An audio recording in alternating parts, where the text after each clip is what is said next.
Welcome back to Prideful Narratives, a space dedicated to celebrating the vibrant, complex, and powerful stories within the 2S LGBTQIA+ community. I'm your host, Muakel, he, him, and here we go beyond surface level conversations. We explore identity, resilience, belonging, and the systems that shape our lives, often in ways we don't even realize. Today's episode is a special one. I'm joined by an incredible guest, Colin Belcourt, he, him pronouns, who is an author, a queer thinker, and someone who is deeply committed to challenging the systems and narrative that were never designed with all of us in mind. Through his work, he asks a powerful question: who does this serve and who does it leave out? And in his latest book, The Blue Hour Gospel, he dives into themes of identity, self-erasure, and belonging. And he invites us to rethink not just about the world around us, but the stories we've internalized about ourselves. It's an absolute pleasure, Colin, to host you and have you on this podcast. And thank you for all you do. And I'm looking forward to learn more about your new book and your story and what led you to write it. I was going to say it's a pleasure for me because you've had some quite interesting guests over all of your episodes. So I'm honored to be included amongst them in the greatness of this podcast. So You thank are you. very inspiring yourself, and I'm sure that you'll inspire many others of our viewers today. That's all I want to hear. So perhaps, like, I want to know, let's start with you. What personal experiences led you to question the systems around you and ultimately write the Blue Hour Gospel? I think if I was to look at what specific instances really set off a lot of my questioning on the actual systems would be traced all the way back to when I actually started in HR. Mhm. Because I feel like once you've pulled back that curtain of behind the scenes, working with leaders, really building, again, the systems that are supposed to support a company, a group of people, whoever you are, you really start to see who they benefit. And I think when I look at my experience, that was not just like Canadian, but with American companies, with European companies, I really started to look at interesting pictures of in each one the webs and the weaving that was being done, and how in some you would find that some people, such as like queer people, actually had more of a footing or hold, whereas in if you went to a different location you could see it was less about who the people were and what those people represented. So wealth, power, status, those were the people that got supported. So it was very interesting to see how it changes so drastically, and sometimes within the same company over locations, which makes it even harder for anyone who's living in those spaces to operate. But it was definitely one of those things where it was like, so we like to talk the talk, but we don't walk the walk. So I think that was what really struck the chord of let's look at who is being served and who is the people that are actually doing the serving.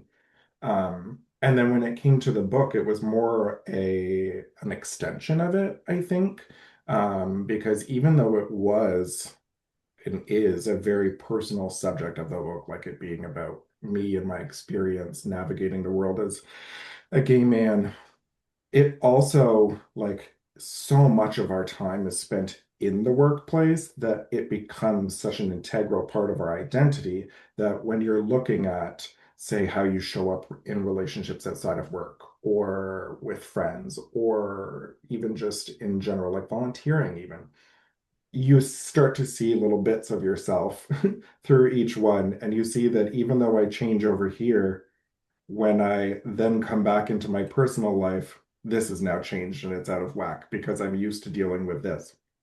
So that also inspired the journey into writing it, as well as, again, I'll say it to the end of the world and back, a lot of really good therapy. But it was like, if I'm thinking this and I'm starting to realize this, I wonder if other people out there in the community are as well.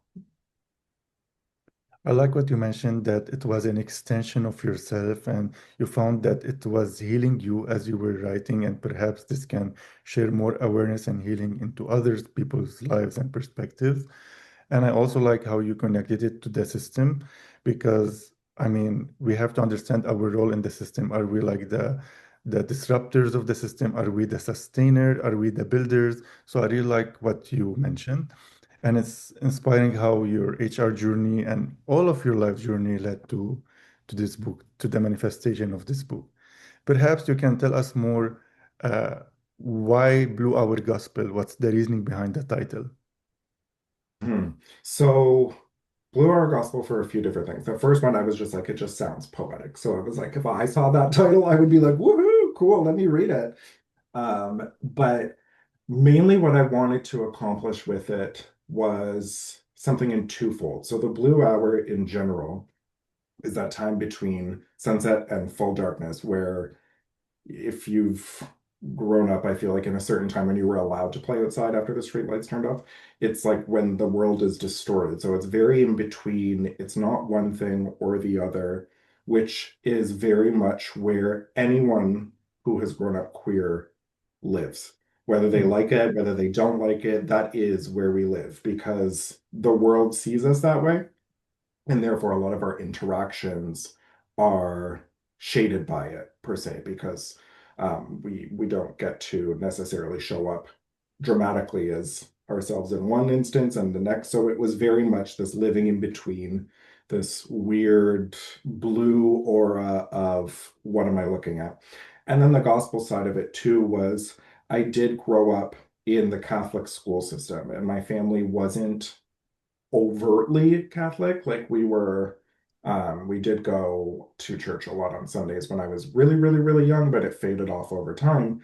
But having that experience within the Catholic system and seeing like the role models, the people that were really driving, again, those systems, Mhm. it you start to see that even though a lot of us feel left out by that religious side, there's still a lot of openness and there's still a lot of interpretation to be done. And often we see it as this face value of, oh, church doesn't like me, church doesn't support me. But there is a huge spiritual world out there that we still occupy, and we do, again, shift in that blue hour to support us and to really add meaning to the things that we do and we say.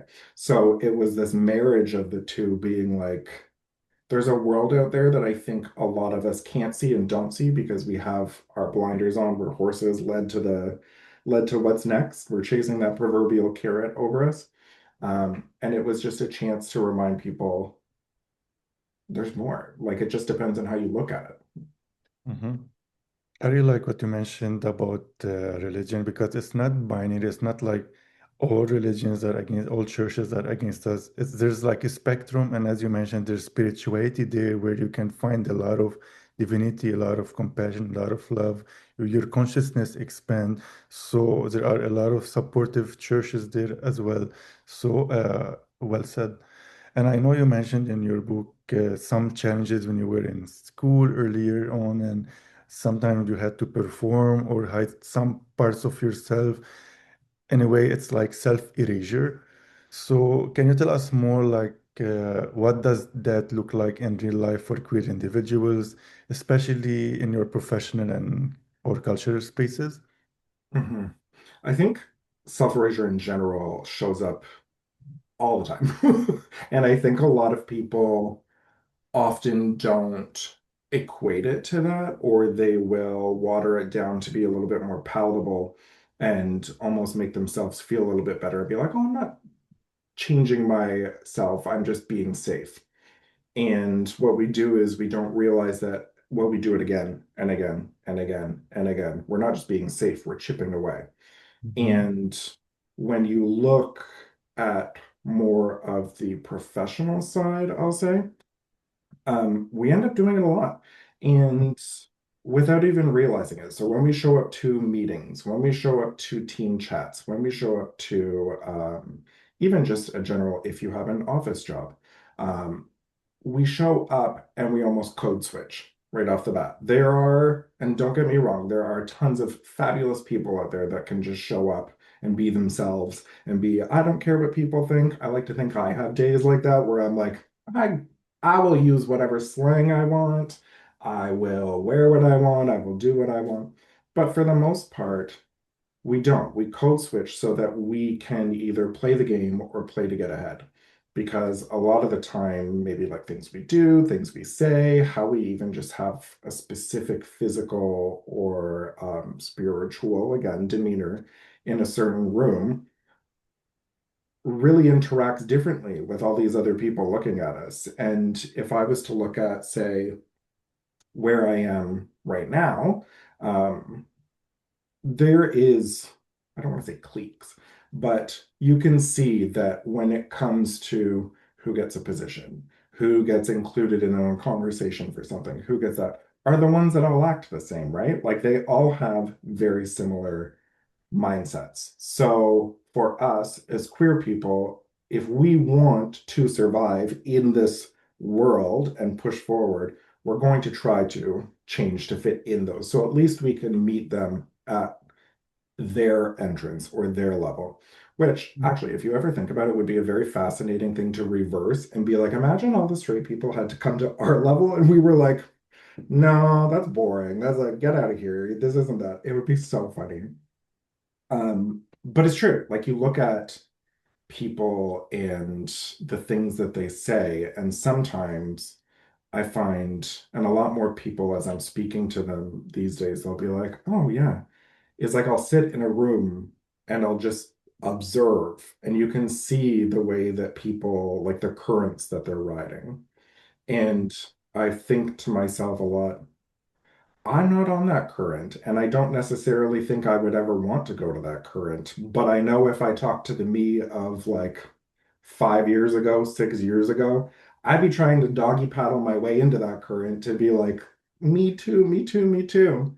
So, yeah, when it comes to the professional side of things, we don't necessarily see it. We think of it as a positive to help us get ahead, but it really does have those long-lasting effects to our personal side, which unfortunately is who we have to go home with at the end of the night work. We don't live there for 24/7, 365 days. Like that is us. And eventually we are going to have to come back home and reckon with ourselves. So you do start to see a little bit of an imbalance, I would say, between who we are there, who we are here, and again, who we're going to be once we've mashed them together.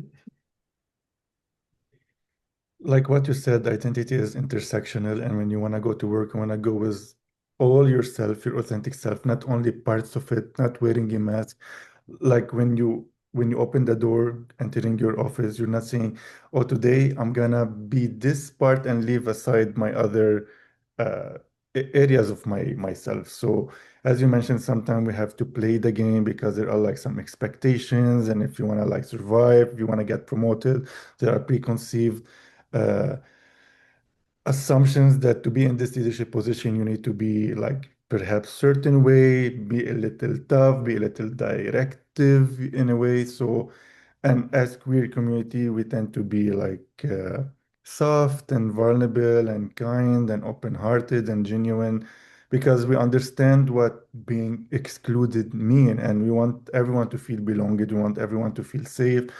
And it's not always the case. I know some workplaces are trying to implement like psychological safety and a culture of safety and openness and trying to promote the DI, diversity, equity, and inclusion. But I feel we have a long way ahead of us because sometimes they talk about these policies, but when, like you said, I always like, we even use it at my workplace. Like it's not only about talking the talk, but walking the walk. I really love it. So, and you mentioned that sometimes you have to adapt to fit in and to play the game, as you mentioned. Mhm. So at what point did you realize you were adapting yourself to fit these systems that were never built for you? Hmm, that's a hard one. Just because it's like it's hindsight is 2020, so I would love to sit here and be like, oh, I knew way back when I could spot this a mile away because no one wants to show up and say I was duped. No one wants to show up and say, oh, the world was pulled over my eyes, I didn't know it, and now I see it and I'm working to get better. Um, but I think it was a slow erosion of that curtain over time. It's like every time that you are again included in a conversation where you're watching how this group can speak to themselves freely and is so comfortable and they just go off of each other and they give each other things. And then when you jump into it, it's that unsureness that, okay, I know who you are as a person, but I don't know how to interact with you because of who you are. Um, it's every moment like that that over time I think at least, it builds up to a point where it becomes unignorable. You can't you can't sit there and say, "Oh, this happened 25, 45, 100 times." When it's that one time, you can. When it's the other times, no. So I think realistically, maybe in the last year and a half, I've really become confident in that recognizing what's meant for me, where I'm not supposed to be, what is good, and where I start to code switch to try to fit in with people. But beyond that, I would be delusional to say, oh, I learned from the start, because if I did, this book wouldn't happen. I wouldn't be sitting here talking to you. I'd be well on my way to whatever speaker status that I would have. So definitely that. I mean, life is a journey and we learn as we grow, we adapt. Life experiences shape us and we gain more resilience and we gain more skills. And as you mentioned, all of this led to the moment where your book got manifested and it healed parts of you and now it's healing others. I've read it, I really loved it. You're very poetic, you're a great writer and author. So I hope more readers actually read your book and heal parts of themselves as well. Thank you. Because I think too, a bigger and almost bigger part of the conversation that I at least hope for, especially when we're talking about um, erasing ourselves because of a certain interaction, is the amount that we do because of our own queer community. Like we are the ones that we recognize it, we feel it, we've lived in it. We're like, oh my God, I wouldn't wish this on anyone because we deserve to be who we are. But then we get into these scenarios where we're like, but you, who is in my community, no, no, no, no, no, no. You got to work harder. You got to do this. And we repeat it and we spiral and we go around and around and around to the extent of even you see it at work. You see that there are those, I'll use again because I occupy that space of a gay man. You see those gay men that easily fit in with the Stereotype. male straight male side. They can talk the talk. They don't have a different voice. They don't have a different demeanor. They dress the same way. They fit in. Mhm. And when they see someone like me struggling to get a little footing, to be like, hey, by the way, like I know I sound a little bit more like feminine, but like I can hang out with you guys. Um, Mhm. Instead of helping to create that openness, it's like, I see you as competition. You go over there. Plus, Mhm. you make my standing dangerous. So if I Mhm. help you, then I've put myself out. And I think when you say like that, that you hope that more people will read it and become open. I'm hoping too that more people read it and they start to see themselves in their community where they get rid of all of these notions of competition. I got to get ahead. I got to do this, and actually start supporting each other because we can't expect the world to change and support us until we support us. Like you've got to fix and love yourself before you can start expecting the world to just fall at your feet and say, yes, we welcome you, because the Mhm. truth is we don't welcome a lot of our own people. Mhm. I love what you mentioned. You have to learn how to love yourself first before the world learns to love you. If you don't love yourself, how do you expect others to love you? So you mentioned a lot of good points, especially about being perfectionists in the community. We feel like to feel like we are worthy, to feel like we are lovable, we need to be perfectionists in almost everything. And that's literally not sustainable, not even realistic, not achievable. We are humans, we have our own moments of flaws, and we tend to do some mistakes, which is part of growing and learning and evolving in life. And you also mentioned how like within the communities, there's a lot of division, and sometimes there is shaming others who are portraying a little femininity. So it's very inspiring to see that you're embracing your true authentic self in all its forms and identities, and with your divine femininity and divine masculinity and all parts of you. And hopefully you become like more accepting, more inclusive, and again, walk the walk.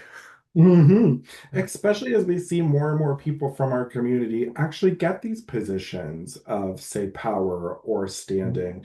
It's Mhm. like, yes, we love to say, oh, we've got the representation in this now. This is phenomenal. But it's like, okay, what is that representation doing for you, though? Realistically, what is that representation actually getting you? Because if they're not using their standing to help increase inclusion, if they're not using their standing to help lift you up, then again, they're just playing the game. They've just chipped away at themselves enough where they've got to that level and they can say, rah, rah, like I did it. I'm at the top of the mountain.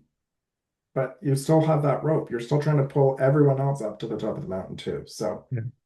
I mean, that's a lot, like it's more common than you think. When I mean, I deal with LGBT professionals in my life coaching practice, and a lot of them, they really look successful. Like if you look at them on their LinkedIn profiles, on papers, they are doing really well. Career-wise, they are thriving, but deep down, they feel unfulfilled. Something is missing. They feel stuck. They feel sad. Also, they have all these fancy titles and good incomes and stuff, but they feel like they are performing, they are putting a mask, they are not able to be their true authentic selves. And they are literally depressed because they are acting as the non-true versions of themselves.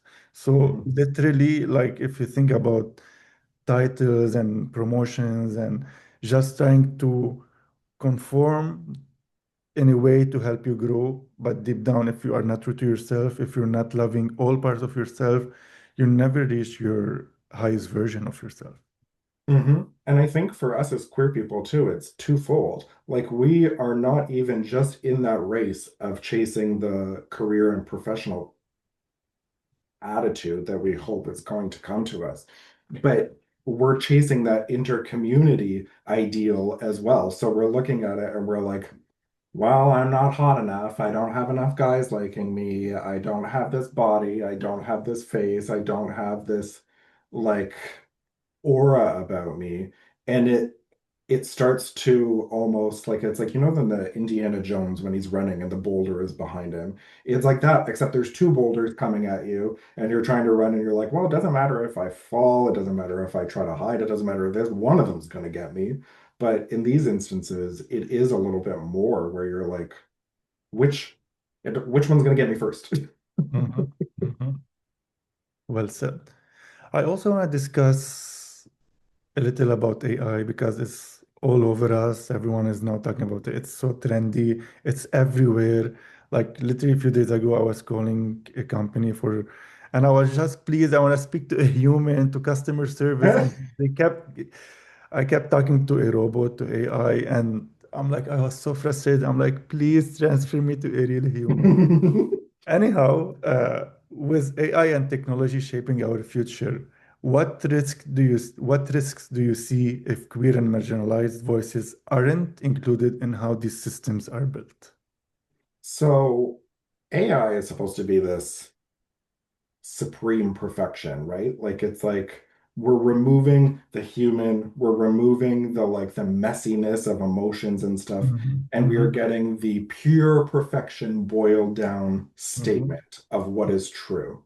But what is true is being fed to it by the systems that don't include us, right? So we can then read, like we could go to a chat GPT and say, oh, whether I'm feeling this, and this, what are we going to do? And it's not giving us anything accurate to us. It's mhm, giving us, again, the exact same. It's almost like we've cloned ourselves, put it in the computer, and then Mhm. that person is having the conversation because you're not going to get anything new because you're getting what you've seen all along. You're not going to further it because, at least in my perspective, not nearly as many people are questioning it as humanly possible, right? And then on top of that, the people that do question it often aren't the ones that are the ones driving it too. So it's like, again, you can scream from the mountaintop, you can run from that boulder running down the hill, but it doesn't matter if you can't change it somehow. So you look at these things that are, again, giving us another set of unrealistic standards to conform to. You're looking at the answers, you're looking at the pictures that are coming out of it. So there is a few people that this maybe be a little bit shady, but I've seen that since AI pictures have started, have never used a real photo of themselves. It's the same. And I'm like, you've got to see it. Yeah, You've got to recognize that, like, that isn't you. That is like this weird giga yeah. version of you, but you Mhm. keep sharing it. And I keep thinking to myself, how sad it must feel to be like, oh, this is me, this is me, this is me. But deep down, you know it's not. And it's everywhere. It's not even just with like the same basic people. I've seen content creators who are disabled and they will make these pictures and videos of themselves where all of a sudden they've changed. And I think there is this, as much good as AI does, and I will always like support that it can help you like get Mhm. to the things that you want to do. There is this profound sadness of it that it's just adding a third boulder behind you, but this boulder moves super fast because it feeds into whatever you want to tell yourself. There's no filter, there's no there's no safety hatch of, okay, maybe I'm getting a little bit too far in and over my head. It's I want to look like this. Okay, here we go. And suddenly you get it. You get that dopamine rush. You're like, ooh, I love this. I've now Mhm. paired it with this post. I've gotten hundreds of likes on it all of a sudden. This is phenomenal. This is who I am. This is who I'm supposed to be. But at the end of the day, that computer goes off and you are by yourself again in your room looking in the mirror. And whether you like it, whether you know it, whether you can recognize it or not, it again has this imbalance of who you think you are and who you actually are. And you will reckon one day who you have to be versus that. But the further you go, the harder it gets. And I think when it comes to AI, we're going to see in the next, who knows? Because the timeline, the way things progress in this world is bizarre. Sometimes they go super fast, sometimes they go super slow. Yeah. And I would hope that this one's faster than not.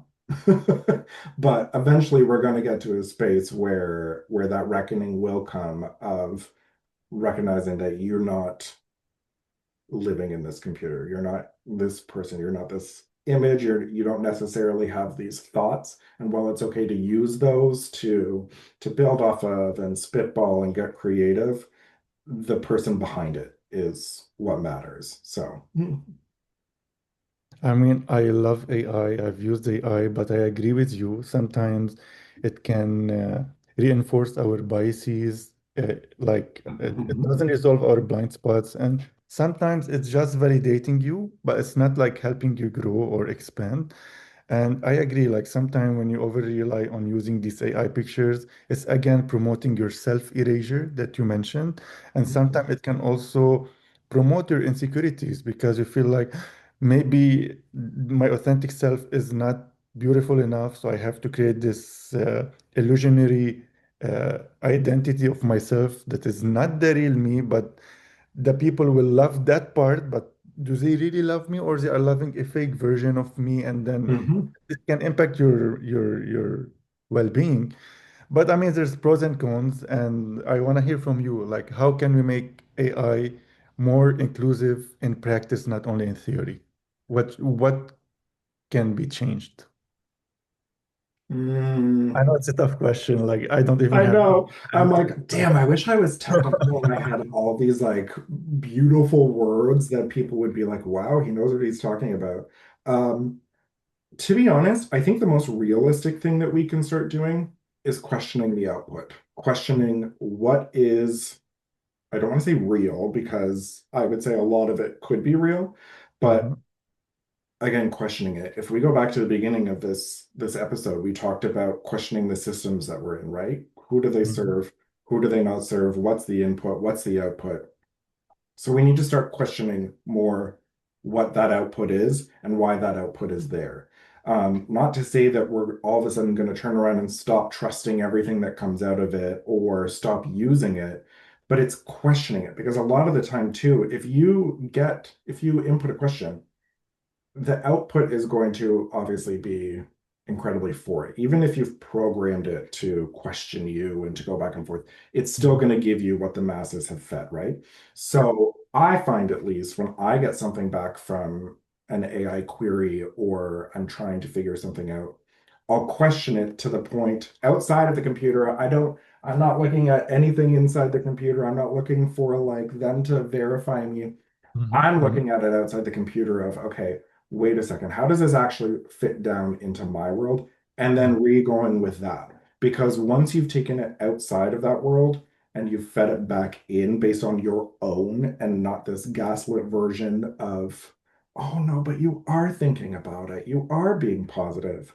Mhm. You do change the narrative slowly. So instead of that self-erasure of chipping away slowly, we're chipping away at it slowly, but we're also refeeding it with more of a realistic version of things for us. And I would like to say that as more of us become open with doing this, Mhm. questioning and feeding it information, which that's what we're doing, is we're feeding it all of our information. Um, we're changing the narrative to at least help start to move the needle very, very, very, very, very minusculely to the correct side of maybe who we are and how we can show up in the world because we have taken that time to actual put your own human thought behind it versus just let me take whatever comes out of it and say this is the Bible, this is what I will accept from now on and move on. Well said. I mean, sometimes you think if I use a different prompt, it will be more honest, but again, it's gonna do what it's designed to do. It's gonna follow the system and whatever it's fed by the masses. So it's sometimes it might be distorted and it can reshape your mindset and the way you perceive reality, which might not be the most accurate way. So that's why, again, questioning is and being more aware Yeah.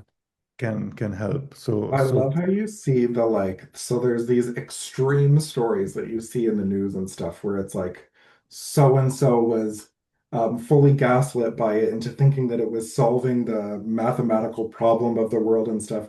And we all sit in our little rooms and we're like, hee hee, like, how sad. How did that person do that? But then we turn around and we ask ChatGPT a question, say we ask it for a document, and then we literally copy and paste that document into it. Like we are all doing what these people are doing, just on smaller levels. You know what I mean? Like Yep. there's been some lack of regulation that we've managed to keep, but we're still doing the same thing. So it's like we basically are just laughing at ourselves because we're going to repeat it again and again, just not at the same level. True. I totally agree. So perhaps I want to focus more on your journey as an author. Mhm. What motivated you to keep writing? Were there some moments of frustration, moments where you wanted to give up, moments of doubt where I'm like, I'm not sure I want to do that. I'm not sure I have the energy to keep typing and writing. So what kept you motivated? Perhaps share your journey and perhaps it can inspire someone else who's thinking to share their book as well. I was gonna say, I'm trying not to laugh when you're like, was there a moment you were like, maybe not? And I'm like, yeah, literally, like right up until I hit publish. I was like, oh, especially in the beginning, because there is a lot.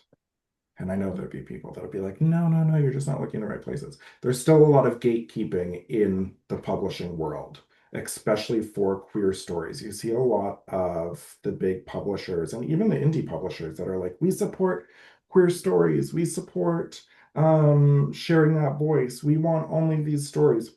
But then they just share the most palatable version of those stories or the ones that we've again been led to by this AI, by this trying to fit into this world as the ones that are like the holy grail. And so that first hurdle of even deciding to publish between like a publisher or self-publishing, I find is going to kill a lot of people because it's like, well, these people don't want me. These people who we've glorified as the creme de la creme, top of the like literary world, the gatekeepers of telling me I'm worthy and my story is worthy, is saying, no, we don't want that. So right away, we're like, okay, maybe not. Maybe I'll stop. And I actually had a family member at the time. He does a lot of ghostwriting, an extended family member, I should say. I don't want to be like, oh, we're so close, but really, we've had a few conversations in life. He does a lot of ghostwriting, and he said, why don't you just self-publish? And I was Mhm. like, I mean, I could, but like, again, then I'm not getting that validation from people. I'm not getting that thing. And he was like, okay, well, what do you hope to get out of this? Like, why? Like you say, what did you want? And I was like, I just want to A, prove to myself that I can do it, first of all, prove to myself that I could sell a copy to someone who I don't know, who will now Yeah. listen to the words, hopefully. Um, and the hopes that like just one person out there who has mirrored any moment of my journey that is talked about in that book reads it and either feels seen or just feels that they can breathe for a moment and be like, yes, that's what it felt like. And he was like, so you understand that if you self-publish, you get all of those things. Like what? Don't understand it. I was like, oh, yeah, I guess. Like I never thought about it that way. So I like thankfully was able to remove that validation of the others and chase it on my own. But I mean, again, it doesn't stop there. Every moment of the publishing journey, the editing, the redo, the every different format that has to be done and all the different applications that you have to fill out and stuff Mhm. are all moments where you stop and think to yourself, oh, should I be doing this? Am I good enough to be doing this? Will I be well received? Will I am I going to be successful? Am I going to even accomplish what I want to accomplish? And I Mhm. think every single one of those really did add up over time. Thankfully, not in a horrible way. But there was one, especially a chapter in the second section of the book, where Mhm. I don't know, I guess, and it's not even, I mean, not to be salacious, but it's not even like the worst thing that happens in the whole thing. But I was shocked to myself how much of that scenario I had gotten rid of. Like Mhm. in my head, I had probably numbed myself into a situation where I was like, yeah, that happened, but it's easy to distance yourself from. And Mhm. as I was doing the exercises of sitting down, getting it out there, and like rewriting it in the artistic style that I wanted for that one, and it all started to come back to me, it was like literally a wrecking ball just came through the room and took my breath away. And I get a little emotional when I talk about this because I did have to get up and like sit down on the floor for a minute and just breathe because it was like, it was almost this feeling of something that was on my chest that I had no idea was even there that just got off because I finally, am in a place, thankfully, where I can think about things and like be be the type of person that will look at it and think, okay, this is what happened, this is the good things, this is the bad things, this is how you grew, this is how you can change. I was able to look at it that way, but it was a moment like that too that I was like, oh, is this too much? Is this the right thing? Maybe I shouldn't be doing this. Maybe I shouldn't be putting it out there. My family will have to read this. Potential employers will read this. Like, what am I actually doing? But in Mhm. the end, I was like, no, because you know what? I'm so tired of all of us sitting in our homes feeling like we have to hide this. We can't cope, we can't experience grief, we can't experience trauma or even talking about it because we're so afraid of fitting into those binaries again of at least if I'm in that blue hour and I can look this way, it looks like this, and that's what I'm going to focus on. So I was like, no, Mhm. I have Mhm. to at some point take a stand against this and say, if I can do it, anyone can do it. If you can just take 1 second to think about something horrible that happened to you, say, and just reframe it and actually talk to someone about it, it will get better and it will feel better. So I know that I'm like long-winded, gone way off of your question, probably. No, that was actually very real, very humane. And I mean, I appreciate your vulnerability. I know sometimes when writing, there's a lot of like private parts of you that you're sharing out to the world, and there's a lot of fear about that. How will I be judged? How will I be perceived? It's scary, but it's you should feel so proud of yourself, first of all, for for taking the time and dedicating your energy into manifesting this book and publishing it. It's a huge milestone. It's a big achievement, and I hope you took the time to celebrate this milestone in your life. And I'm so glad you also had that chance to speak with this distant relative who actually helped you to get the right perception about self-publishing and not require this external validation that will not add much to your to the depth of your experience. And you did mention that there was this emotional moment while writing that you had to stop and sit on the floor, and I can tell you were emotional even while talking about it. But sounds like it made you reflect on how brave you are, how strong, how resilient, that you are a survivor, and that no matter what you've passed through, you still kept pushing and evolving and becoming this beautiful version of yourself that I'm speaking to today, and that is still learning how to heal, still learning how uh, to inspire the world and to embrace all parts of your authentic self. So that was very beautiful. Thank you for making it real. I think we also like we as gay people, as queer people, it doesn't matter who you are, really anyone in the world that's been othered. It's like we carry an extra layer, again, that twofold, those two boulders, everything chasing us, um, an extra layer of shame and embarrassment on these things because we're already trying to fit into the world in this one Mhm. binary that people want us to. We Mhm. really just want to get there. But if we admit some of these things, if we say them out loud, if we look at ourselves in a mirror a certain way, we almost feel like we're holding ourselves back from it. So I know this is probably going to be extremely gauche, but it was the timing, the universe, the energy, it was all adding up. So I've been reading this book called On Earth We're Briefly Gorgeous by Mhm. Ocean Vuong. Mhm. And last night, I actually got this quote. It was so bizarre that it happened last night, but I was like, and if I could read this quickly. So, and it spoke to me because it was like, everything that we're talking about right now is summed up in this in when he says maybe we look into mirrors not merely to seek beauty regardless how elusive but to make sure despite the facts that we are still here, that the hunted body we move in has not yet been annihilated, scraped out. To see yourself still yourself is a refuge that men who have not been denied cannot know.